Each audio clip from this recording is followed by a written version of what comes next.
मेरा belief system तगड़ा है, मेरी तरबियत बहुत अच्छी है, सारी बातें ठीक हैं, लेकिन ये उस वक्त तक है कि जब तक दोस्त वो नहीं मिलता। सबसे बड़ा इश्यूज़ मैंने देखा है कि जहाँ पे पेरेंट्स, सबसे ज़्यादा जब पेरेंट्स की आपस में रिलेशनशिप अच्छी नहीं होती, चाहे वो 2 साल 3 साल 4 साल 5 साल का बच्चा हो, अगर वो कुछ कह नहीं रहा तो उसका मतलब ये नहीं है कि वो समझ नहीं रहा, लेकिन बार बार अपने आप को अपने यही मैसेज देना है कि जो लोग नशा करते हैं या नशे का इस्तेमाल करते हैं वो आपके दोस्त नहीं हो सकते। अच्छा, हम हेल्प वैसे मांगते नहीं, क्योंकि हमारे अंदर एक प्रॉब्लम है।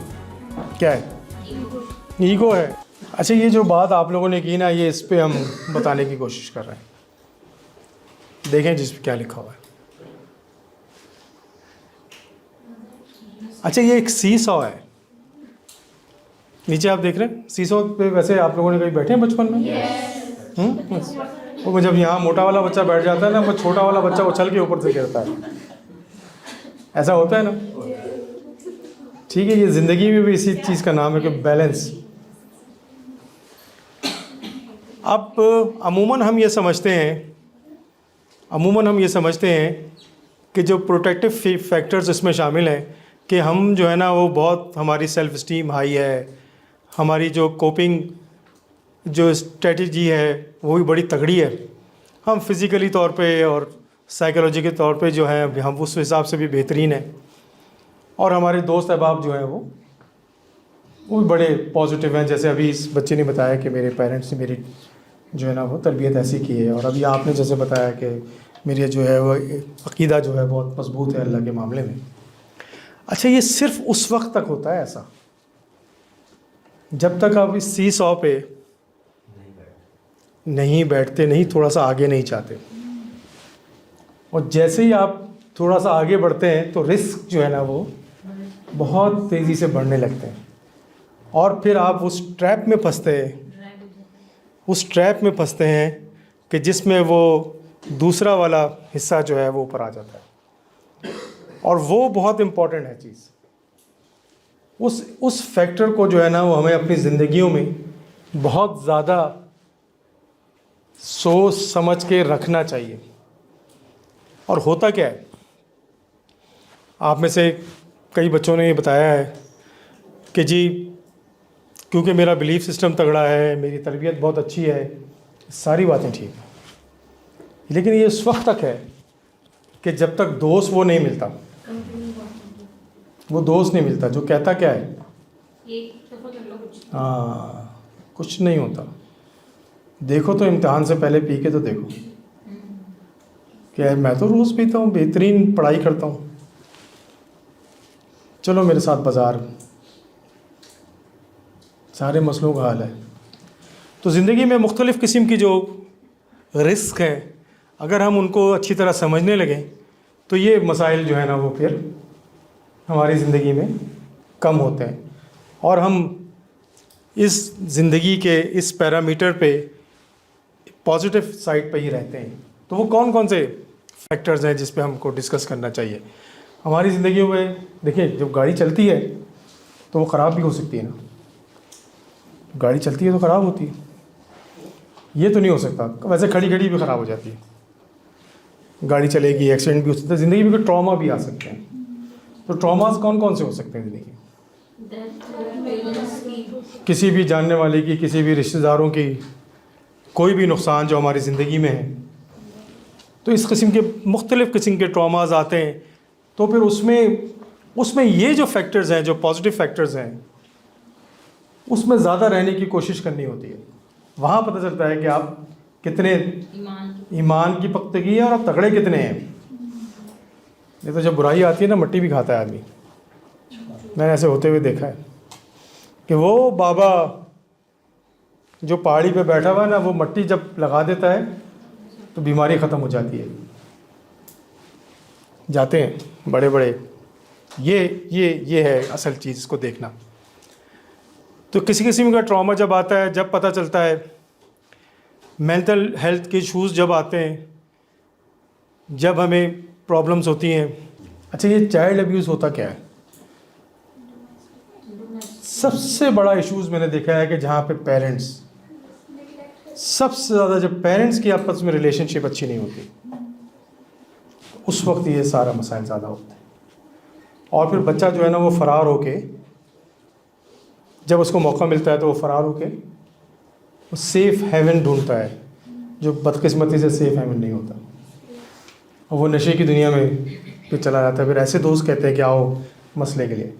तो मेरी रिक्वेस्ट है कि जो लोग ये प्रोग्राम देख रहे हैं, जो फैमिली मेम्बर्स देख रहे हैं, अगर वो ये चाहते हैं कि उनके बच्चे नशे की दुनिया से दूर रहें, तो वो एक बहुत हेल्दी किस्म की फैमिली रिलेशनशिप रखें।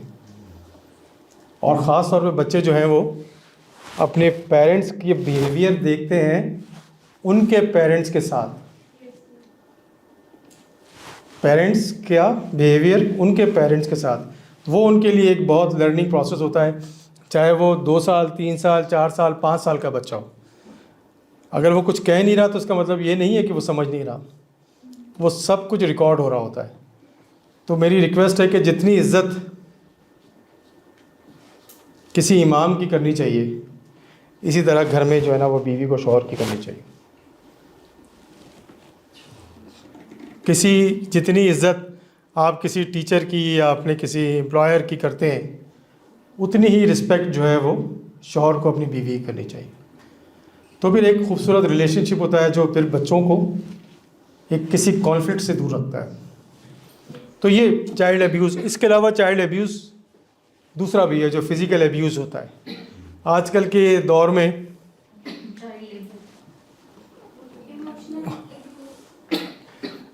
दौर में हम घरों में नौकरों के हवाले कर देते हैं बच्चों को, ड्राइवरों के हवाले कर देते हैं, दूसरे ऐसे स्टाफ के हवाले कर देते हैं, और पता ही नहीं होता कि हमें उनके साथ क्या हो रहा है। इसके अलावा बहुत सारी हमारे पास ऐसी फैमिलीज़ हैं कि जो फाइनेंशियल बर्डन की वजह से, बहुत सारे बच्चे होने की वजह से अपने बच्चों को जॉब्स में भेज देती हैं, और वहाँ उनका फिर मिसयूज़ होता है। तो ये जो एब्यूज़ है ये भी फिर नशों की तरफ लेके जाता है, और फिर वो एक सुकून और फ़रार की ज़िंदगी हासिल करने के लिए वो नशे में जाते हैं, और फिर वो अल्टीमेटली बर्डन होता है पूरे माशरे के लिए। अच्छा, ये सबसे ज़्यादा मैं समझता हूँ कि जो एक पीयर प्रेशर होता है दोस्तों का, तो कहते ही हैं, जिस तरह से अभी ये बच्चे ने बताया कि मेरी बड़ी अच्छी तरबियत है और वालिदैन ने मुझे सिखाया कि किस तरह से इन सब चीज़ों से बचना एक बुरी चीज़ है, लेकिन ये दोस्त जो होते हैं उनका प्रेशर जो है ना वो बहुत ज़्यादा होता है, और वो प्रेशर जो है वो आपको कभी ना कभी अपने रास्ते से इस तरह हटाता है कि फिर आप जो है ना वो सारी तरबियत, तो किसी किस्म की भी रिस्क जो है ना वो खुद नहीं लेना चाहिए। और वो दोस्त आपका हो ही नहीं सकता कि जो किसी किस्म की एक्टिविटी में इन्वॉल्व है। ये नहीं हो सकता कि 4 बंदे बैठ के सिगरेट पी रहे हैं और 5वां जो है वो बैठ के वहाँ पे लस्सी पी रहा हो। ये बहुत रेयर केसेस में ऐसा होता है। आप उसमें प्रेशराइज हो जाते हैं, इस पेयर प्रेशर में अच्छा बनने की ख्वाहिश आपको होती है, उसका नतीजा ये निकलता है कि फिर वो उसमें ये प्रॉब्लम आती है। और फिर हम आजकल के दौर में जहाँ पे नंबरों की दौड़ है ना, नंबरों की दौड़ है कि इतने % नंबर आना चाहिए, इतने % नंबर आना चाहिए, हम फेल हो जाएंगे तो सब कुछ ख़त्म हो जाएगा। तो ये जो लॉस है, ये जो है, इसमें भी सबसे जो उम्दा बात, अभी इमोशंस की बात आपने कही, अगर हम अपने इमोशंस पे कंट्रोल करें, और अभी थोड़े दिनों पहले की बात है कि एक पेशेंट मैंने देखी, डॉक्टर थी, वो फाइनल ईयर में थी, तो इमोशंस पे अपने कंट्रोल नहीं करी और एडिक्शन में वो चली गई थी। लेकिन उसके साथ के कुछ दूसरी जो लड़कियां थी जो उसी की वजह साथ थी, पढ़ती थी मेडिकल कॉलेज में, वो भी फेल हुई। लेकिन उसने एडिक्शन का सहारा ले लिया, और दूसरी ने कहा कोई बात नहीं, मैं अगर फेल हो गई तो क्या, वो दोबारा पढ़ लूँगी। तो ये जो सब्र और कॉन्फिडेंस है, ये भी नशे की बीमारी से आपको दूर रखता है। नहीं तो प्रेशर, इंसान तो बहुत कमज़ोर है ना, किसी किस्म के प्रेशर से, किसी किस्म की तकलीफ़ से वो फौरी तौर पे, जैसे हमारे पास पेशेंट्स आते हैं, वो कहते हैं डॉक्टर साहब ऐसी दवा दे दें कि बस शाम को ठीक हो जाए। तो ऐसी दवाएं तो मेरे ख्याल से अभी बहुत मुश्किल से बनती हैं। हाँ जी, फेलियर,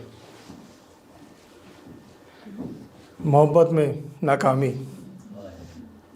हाय हाय हाय निकली इसकी आवाज़ से। मसले का हल करो भाई इसका।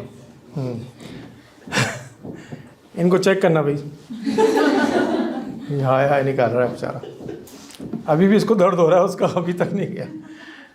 तो ये जो मोहब्बत में नाकामी में भी ड्रग एडिक्शन में लोग जा रहे होते हैं, और उसमें भी जो है ना फिर वो मोहब्बत भी नहीं रहती और ना वो इस तरह की प्रॉब्लम्स रहती हैं। तो जो बताने का मेन मकसद इन रिस्क फैक्टर्स में, इनको बार बार आपको, अगर आपके साथ या आपके चारों तरफ के किसी भी शख्स के साथ इन किसी रिस्क फैक्टर्स में वो ट्रैप होता है तो फौरी तौर पे उसको खींच के इस तरफ लेके आना पड़ेगा।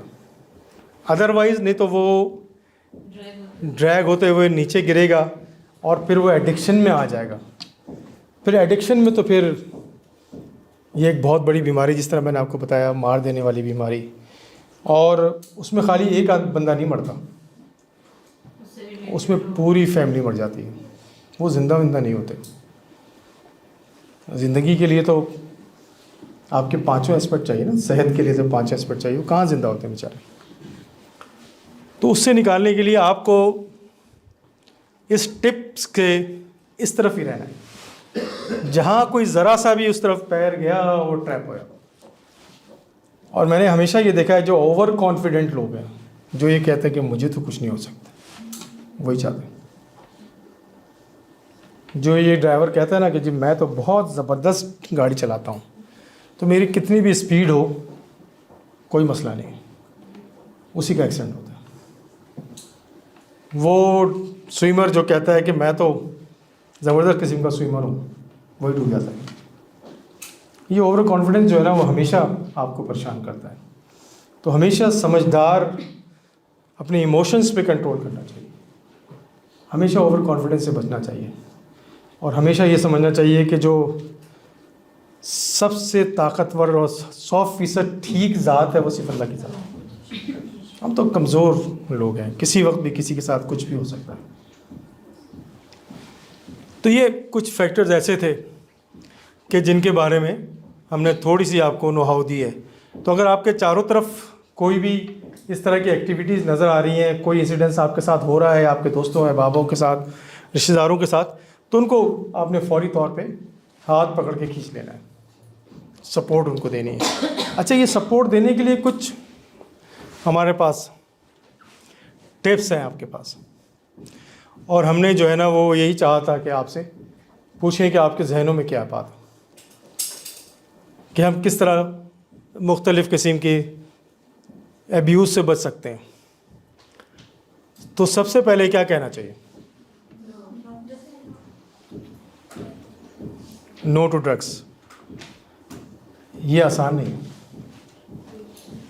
क्योंकि हम तो अच्छा बनना चाहते नहीं। हाँ कोई बात नहीं, कुछ नहीं होगा, कहते कुछ नहीं होगा, कहते नहीं कुछ नहीं होगा। अभी कुछ नहीं, बहुत कुछ हो जाता है। तो ये कहने के लिए करना क्या पड़ेगा? करेज चाहिए, और सेल्फ कंट्रोल। और क्या करना चाहिए बताएं भाई? पॉजिटिव थिंकर भी तो होना चाहिए ना, आदमी को तगड़ा होना चाहिए। सबसे ज़्यादा अपने को क्या कहना है? All is well. ठीक है, और मैं सबसे मजबूत हूँ, मैं हूँ। अपने आप को, अपने ऊपर एतमाद करना है। ठीक है, तो ये पहली ही चीज़ है। नहीं तो मैंने बहुत मुश्किल से निकलते हुए देखा है लोगों को कि नहीं अब वो तो सारे दोस्त जो है ना वो नहीं, वो तो नमाज भी पढ़ते हैं, कॉलेज भी जाते हैं, कभी कभी सिगरेट पीते हैं, वो कभी कभी में फिर काम हो जाता है। तो ये कहना सीखना चाहिए। अब ये दूसरा काम जो है ना, ये आपके अपने हाथ में। क्या है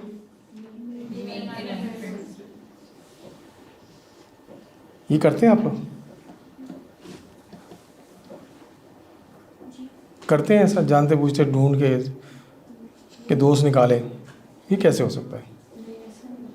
कैसे होता है दोस्त कैसे बन जाते हैं?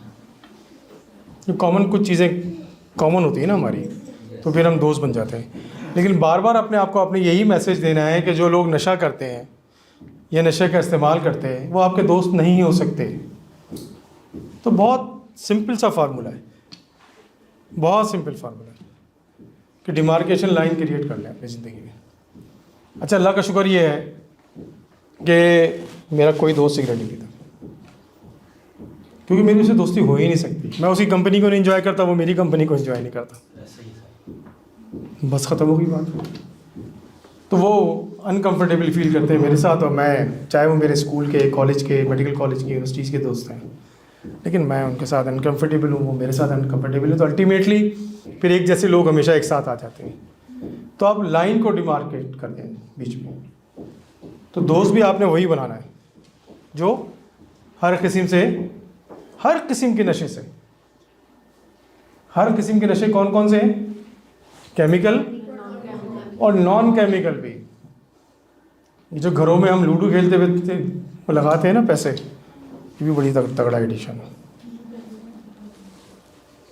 कहते हैं कुछ नहीं। आखिरी जो है, ये जो हमने अभी बात की थी कि लाइफ के प्रेशर्स आते हैं, ये तो जब गाड़ी चलेगी तो प्रेशर्स आएंगे, पास होंगे या फेल होंगे। बीमार भी हो सकता है आदमी, कोई अजीज़ का नुकसान भी हो सकता है, कोई फाइनेंशियल, कोई फिज़िकल ट्रॉमा भी हो सकता है, कोई चोरी भी हो सकती है, कोई जिस तरह मैं आजकल टीवी देख रहा हूँ तो मुझे बेतहाशा प्रेशर है अपने मुल्क का, मुसलसल कि मेरे मुल्क के साथ क्या हो रहा है, मेरे लोगों के साथ क्या होगा, तो मुसलसल एक प्रेशर। तो फिर मैं ये सोचता हूँ कि अपना हिस्सा डालना चाहिए, जो ऐसे पॉजिटिव थिंक करके मैं अपना हिस्सा डालूँ और मैं अपनी नई नस्ल को एक अच्छी बात करूँ ताकि वो आगे बढ़ के इन मसले से बाहर निकलें। तो लाइफ के जो प्रेशर्स हैं वो उसको भी लर्न करना चाहिए, और कोई भी चीज़ बगैर सीखे भी नहीं आती। हमारी बदकिस्मती क्या है? हमारी बदकिस्मती ये है कि हम समझते हैं कि सब कुछ खुद ब खुद हो जाएगा या खुद ब खुद हो गया है। ऐसा नहीं है। किसी भी चीज़ के लिए, किसी भी प्रेशर के लिए, किसी भी इवेंट को डील करने के लिए आपको लर्न करना पड़ेगा, आपको वो टेक्निक्स आनी पड़ेंगी। और कोई भी शख्स नंबर 1 पोजीशन पे इस तरह नहीं पहुंच जाता, या किसी भी पोजीशन पे नहीं पहुंच सकता, वो भी प्रोसेस से गुजरता है। तो आपको भी अगर प्रोसेस से गुजरना है और उस पोजीशन पे आना है तो आपको भी मुख्तलिफ़ किस्म के हर्डल से गुजरना पड़ेगा और उसको फेस करना पड़ेगा, उन प्रेशर्स को। तो ये भी बहुत ज़रूरी है।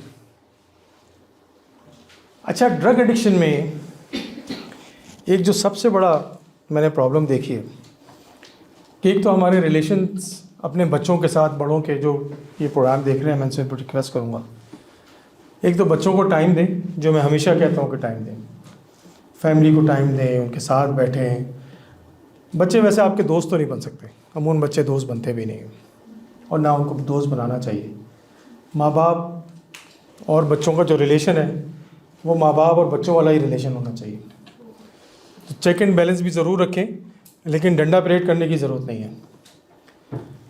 तो उसमें इम्पॉर्टेंट बात ये होती है कि जब आप रिलेशंस उनके साथ अच्छे होते हैं तो वो फिर आपसे ज़रूर किसी ना किसी की हेल्प मांग लेते हैं, आपसे बात करने में उनको आसानी होती है। तो जहाँ पे बात करने में आसानी हो जाए, अच्छा ये किसी भी किस्म की रिलेशनशिप में ऐसा है, अगर आप वालिदैन के साथ आसानी से बात कर लेते हैं, अपने स्पाउसेस के साथ, मियाँ बीवी, दोस्त अहबाब, दोस्तों में भी अगर आप आसानी से बात कर लेते हैं तो समझिए मसाइल 50% कम हो जाते हैं।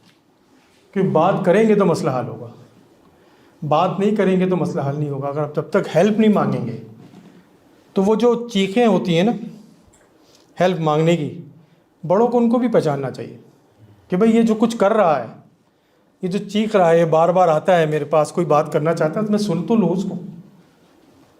तो मेरी रिक्वेस्ट है उन पेरेंट्स से कि जिनके बच्चे नशे की बीमारी में मुब्तला हो गए हैं या वो ऐसी गैदरिंग्स में जाते हैं तो उनकी सुन ज़रूर लें अगर वो बात करना चाहते हैं। नहीं तो उनको बिठा के कंफर्टेबल इन्वायरमेंट में उनसे ज़रूर डिस्कस करें, ताकि जब वो हेल्प मांग लेंगे तो अच्छा, हम हेल्प वैसे मांगते नहीं है, क्योंकि हमारे अंदर एक प्रॉब्लम है।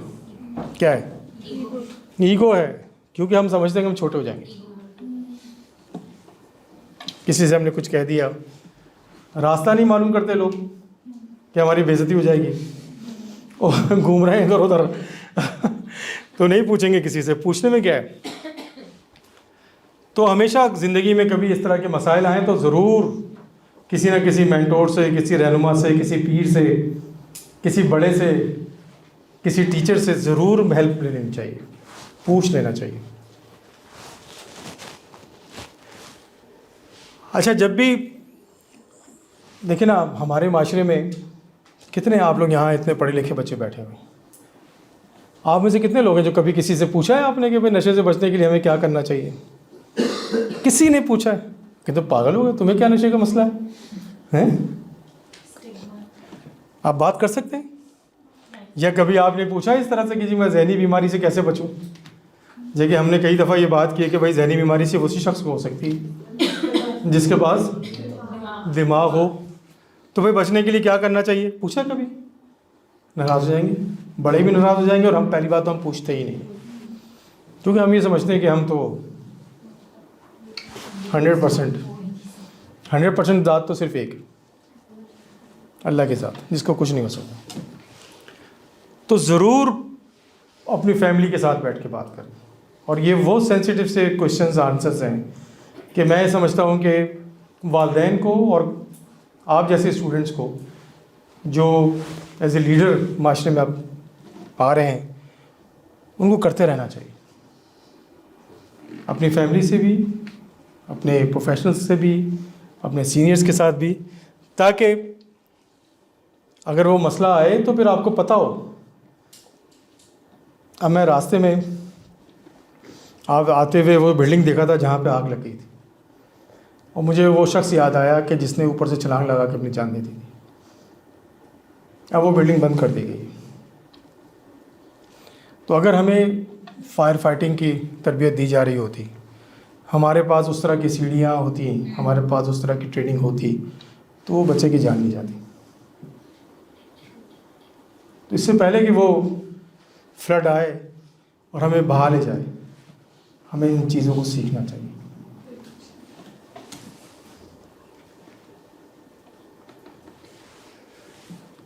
ये वही बात है जो हमने की है अभी 6 नंबर पे, कि हमेशा फैमिलीज़ को एक दूसरे के साथ बात करते रहना चाहिए, एक दूसरे के साथ मसलों को बात शेयर करते रहना चाहिए।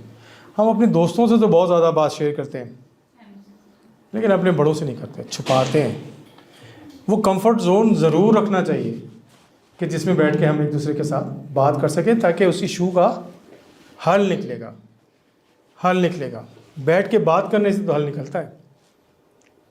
आप देखें यूरोप में जिनकी इतनी ज़्यादा लड़ाइयाँ थीं और इन लोगों ने एक दूसरे के लाखों लोग मार दिए थे, आज उन्होंने अपने बॉर्डर्स ओपन किए हुए, कोई चक्कर नहीं उनके पास, सुकून से एक दूसरे के मुल्क में आ रहे जा रहे हैं, बात करने के लिए दी जगह। और हमारे चारों तरफ देख लें, हम बात नहीं कर रहे तो हम दो एक दूसरे के दुश्मन बने हुए हैं। बात करना शुरू करेंगे तो मसले का हल निकलेगा। अच्छा, ये एक बहुत ज़बरदस्त बात है, हम कहते तो हैं, लेकिन ये हेल्दी लाइफ स्टाइल करते बनाते नहीं हैं हम कोई। आप में से कितने लोग हैं कि जो जॉगिंग करते हैं? तुम करते हो? आप करती हैं? चलिए, ज़बरदस्त बात, अच्छा फील करते हैं। स्पोर्ट्स वाले कितने बैठे हैं? कोई खेल खेलते हैं? वो जो बेड पे लेट के मोबाइल फ़ोन में खेलने वाला, वो वाला नहीं हैं जी? बताएं। नूर भाई के अलावा आप खेलते हैं? क्या खेलते हैं आप? ज़बरदस्त यार, बहुत ज़बरदस्त बात है। आप में से कोई नहीं खेलता? वैसे ये थोड़े दिनों की बात है, ये खेलने का वक्त गुजर जाएगा, आपको खेल लेना चाहिए। आप खेलती हैं क्या? दैट्स वेरी गुड, बहुत ज़बरदस्त बात है। स्पोर्ट्समैन जो है ना, वो बड़ा पॉजिटिव थिंकर होता है, और नेगेटिविटी जो है ना, वो सारा गेम में निकाल देता है। अपनी frustration, negativity, depression, anxiety game में निकल जाती है। तो मैं तो आपके जो एज ग्रुप के लोग हैं ना, उनसे रिक्वेस्ट कर रहा होता हूँ कि भाई कुछ पैसे लगाएं, नहीं तो क्लास में बैठ के नींदें नहीं आएंगी। हाँ, इतना बड़ा मुंह खोल के जो है ना वो नींद आ रही। तो स्पोर्ट्स और नींद में पहले भी बात की है। इस पे अगर कंप्रोमाइज़ किया तो फिर वही फरार है, उस फरार की तरफ जाते हैं हम। तो ये चीज़ें अगर आपके चारों तरफ हो रही हैं और आपके अपने साथ हो रही हैं, इनको भी करना चाहिए। अच्छा, कंफ्यूज लोग जो हैं वो भी है कि आज ये डिग्री कर रहे हैं, कल वो डिग्री कर रहे हैं, आज ये नौकरी कर रहे हैं, आज वो पढ़ रहे हैं, ये भी कर लूँ वो भी कर लूँ, वो तो आता कुछ नहीं है। तो बहुत क्लियर गोल्स और कामयाबी की डेफिनेशन भी पता होनी चाहिए।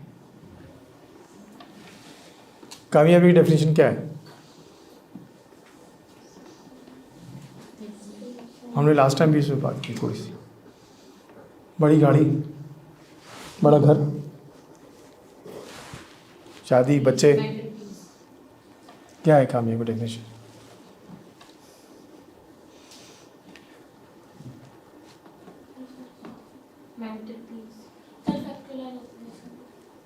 ये तो बहुत आगे वाली बात हुई है। हाँ, वो कैसे होगा? आपके गोल्स, आपके गोल्स जो हैं आपके डिफाइन होंगे और आपके एक्ट के साथ मैच करते होंगे। आप मास्टर कर रहे हैं, आपका दिल ही नहीं चाह रहा। आप डॉक्टर बनने, जैसे उस लड़की ने खुदकुशी की कोशिश की, डॉक्टर बन रही हो। मैं तो बनना ही नहीं चाहती थी, मेरे अम्मी अब्बा ने मुझे बनाने की कोशिश की और 2 दफ़ा खुदकुशी करी। तो कैसे सुकून मिलेगा? तो इसको भी बहुत क्लियर समझना पड़ेगा आपको कि आपको बिल्कुल क्लियर और डिफाइंड फ्यूचर और आपके गोल्स होने चाहिए लाइफ के। नहीं तो हम इसी चक्कर में रहते हैं, पता नहीं गोल पैसे से रिलेट भी करते हैं, हर चीज़ को पैसे से रिलेट करते हैं। उसको भी आपको समझना है इस उम्र में, नहीं तो भी ये प्रॉब्लम रहेगी, चाहे पैसा आ जाए या नहीं आए।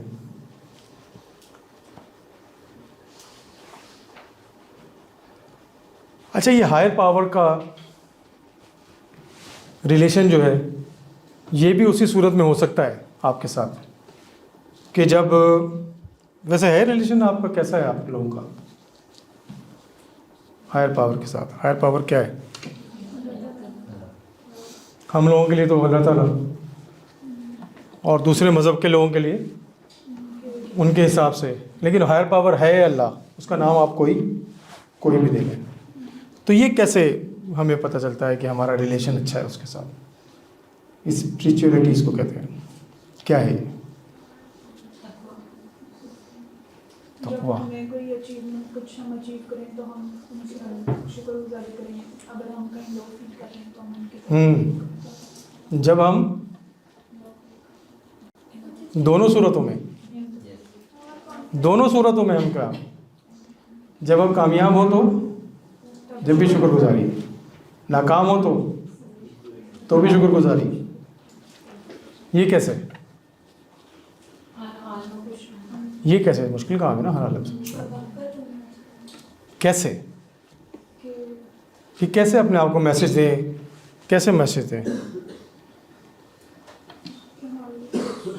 ऐसा करें सर सब लोग, मेरे अलावा सब लोग बैठकर आराम से जो ना ठंडी आएँ भर रहे हैं। चले तो वो मैं यहाँ बिठाऊँगा अपने पास। अच्छा जी, कैसे?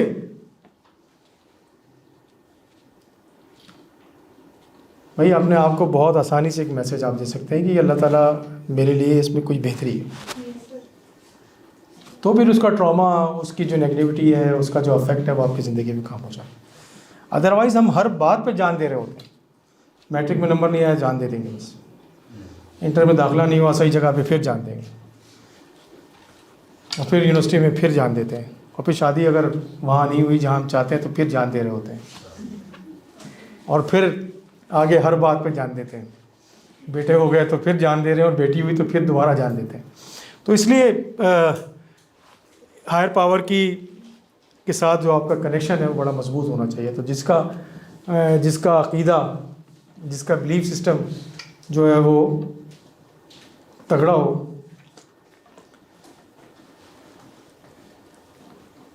तो हमें जो है वो बहुत सारी एडिक्शन, किसी भी किस्म की एडिक्शन से हम जो है बच रहे होते हैं।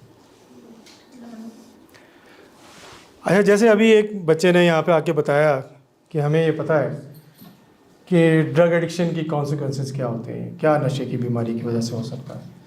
तो इस पे अगर हम बात करते रहेंगे, इसके बारे में बार बार सोचते रहेंगे, बार बार जो है वो लर्न करते रहेंगे, नई चीज़ें देखते रहेंगे, तो फिर हम उससे दूर रहते हैं। तो ये बार बार आपको अपने घरों में भी करना चाहिए, कहते रहना चाहिए, अपने ग्रुप्स में कहते रहना चाहिए, बुरा समझना चाहिए, कम से कम बुरा समझना चाहिए। एक तो अपने हाथ से, जैसे बुराई के वो 3 हिस्से हैं रोकने वाले, कि हाथ से कहो, ज़बान से कहो, और आखिरी में दिल में इसको कहो। तो कम से कम दिल में ज़रूर समझना चाहिए। ठीक है जी, आगे चलें। अच्छा, बुनियादी तौर पे एडिक्शन के बारे में कहा यह जाता है कि ये 3 महीने का एक इलाज है, प्रोसेस है। अच्छा, मैं इसे डिनाई करता हूँ कि 3 महीने का इलाज नहीं है, ये तो ज़िंदगी भर इस पर काम करने के साथ। लेकिन इनिशियली तौर पर जो हॉस्पिटल में एडमिशन होती है या वैसे भी, तो उसको हम 3 महीने बेसिकली डिफ़ाइन कर देते हैं कि इसमें एक एक्यूट विड्रॉल होता है कि जब नशा छोड़ना होता है, किसी एडिक्ट को यहाँ पे एडमिट किया जाता है हमारे हॉस्पिटल में, किसी और हॉस्पिटल में, तो उसको फिज़िकल इश्यूज़ उसके साथ बहुत ज़्यादा होते हैं। तो वो फिज़िकल इश्यूज़ जो है ना, वो 15 दिन से लेके और 1 महीने तक एक्यूट डिटॉक्सिफाई किसको किया जाता है। एक्यूट उसके जो मसाइल होते हैं, इसको दर्द होता है जिस्म में, विड्रॉल्स हो रहे होते हैं, मस्कुलर क्रैम्स हो रहे होते हैं उसको, तो वो 15 दिन से 1 महीने के दरमियान साइकोलॉजिक तौर पे भी वो जो है वो डिसोरिएंटेड होता है उसको। तो वो ये सारी चीज़ें जो हैं वो शुरू के पहले महीने में ये उससे वो गुजर जाता है। तो उस वक्त घर वाले या मरीज़ ये समझता है कि वो ठीक हो गया, जबकि वो ठीक हो जाता है फिर उसके बाद सेकेंड मंथ में। उस वक्त उसको फ़ायदा शुरू होता है कि जब वो फिज़िकली तौर पे और साइकोलॉजिकली तौर पे भी वो बेहतरी फील करने लगता है। जब बेहतरी फील करता है तो फिर वो उसको कोई काउंसलिंग सेशन जो होते हैं उसके फ़ायदे होना शुरू होते हैं। मुख्तलिफ़ किस्म के प्रोग्राम्स हैं इस वक्त दुनिया में बहुत कामयाब। एक 12 कदमों का प्रोग्राम है, 12 स्टेप प्रोग्राम कहते हैं, वो दुनिया में कामयाब तरीन प्रोग्राम है। और मुख्तलिफ बहुत सारे प्रोग्राम्स हैं कि जिसके ऊपर अमल करने से जो है ना वो नशे को छोड़ने की तादाद ज़्यादा बेहतर होती है। इसी तरह से सेकंड से थर्ड मंथ के अंदर भी हम रिलैप्स प्रिवेंशन पे काम करते हैं, वो भी सेशंस के ज़रिए काम करते हैं। यहाँ पे दवाएं कम हो जाती हैं और ट्रीटमेंट जो है वो थेरेपी के ज़रिए ज़्यादा हो रहा होता है। लेकिन मैं एक बात बहुत इम्पॉर्टेंट है जो मैं शेयर करना चाहता हूँ, और इम्पॉर्टेंट बात यह है कि असल कहानी इसके बाद शुरू होती है, इस 3 महीने के बाद शुरू होती है, जब आप रियल लाइफ सेटिंग में जाते हैं। बड़ी खूबसूरत बात आपने की। जब आप दुनिया को फेस करते हैं उस वक्त तो सेफ इन्वायरमेंट में आप रह रहे होते हैं, और घर वाले जो हैं वो आपको हार फूल पहना रहे होते हैं, कहते हैं तुम हज करके आए हो, माशाल्लाह तुमने बड़ा अच्छा काम किया, रंग गोरा हो जाता है, वज़न बढ़ जाता है और बड़ी समझ बूझ बेहतर होने लगती है। वहीं जो है वो एक ट्रिगर्स होते हैं, फिर वो प्यारे दोस्त याद आते हैं जो बहुत प्यारे होते हैं। तो इसको कहते हैं पोस्ट एक्यूट विड्रॉल सिंड्रोम, पा कहते हैं इसको, पा पंजा। ये अगले 2 साल तक चलता है, और जो लोग इससे गुजर जाते हैं और मुख्तलिफ़ थेरेपीज़ के ज़रिए, इवन 12 स्टेप प्रोग्राम्स के ज़रिए, काउंसलिंग के ज़रिए, उनके रिलैप्स के चांसेस जो हैं वो कम होते हैं एज़ कम्पेयर टू दोज जो इतने ओवर कॉन्फिडेंट होते हैं, उनकी फैमिलीज़ जो हैं ओवर कॉन्फिडेंट होती हैं कि वो ये समझते हैं कि हमारा बच्चा 3 महीने इसने नशा छोड़ दिया तो ये बिल्कुल ठीक हो गया। यहीं से काम ख़राब होता है। और मैं इसकी मिसाल जो है ना वो एक बहुत सादा सी मिसाल में देता हूँ कि आप में से कई लोग जो हैं वो नमाज़ पढ़ते हैं नेचुरली जा नमाज़ पे, तो हमारे इंडो पाकिस्तान में कल्चर ये है कि वो जब नमाज हम वहाँ से हट जाते हैं तो जा नमाज का एक कोना जो है वो पढ़ने के बाद मोड़ देते हैं। तो पीछे इसका मकसद क्या होता है, क्या मकसद होता है उस कोने मोड़ने का, कि शैतान ना आ जाए। यही ऐसा है ना कि शैतान वहाँ नमाज ना पढ़ना शुरू कर दे हमारी जगह पे। लेकिन जो सबसे इम्पॉर्टेंट बात है, ये इसी तरह से नशे की बीमारी के अंदर है कि जहाँ आप ओवर कॉन्फिडेंट होते हैं वहाँ ही शैतान आता है। जहाँ आप कहते हैं कि मैं ठीक हूँ, वहाँ ही शैतान आता है। तो ये ठीक नहीं हो सकता मामला। आपको रोज़ उस पर काम करना पड़ेगा, जैसे आप नशे के लिए काम करते थे, जैसे आप नशे पे मेहनत करते थे, उस तरह नशे छोड़ने पे मेहनत करनी पड़ेगी। सारी दुनिया से लड़ाई करके आप नशा करते थे, अपने ख़ानदान, रिश्तेदार, दोस्त अहबाब, अपनी सेहत से लड़ाई करके आप नशा करते थे।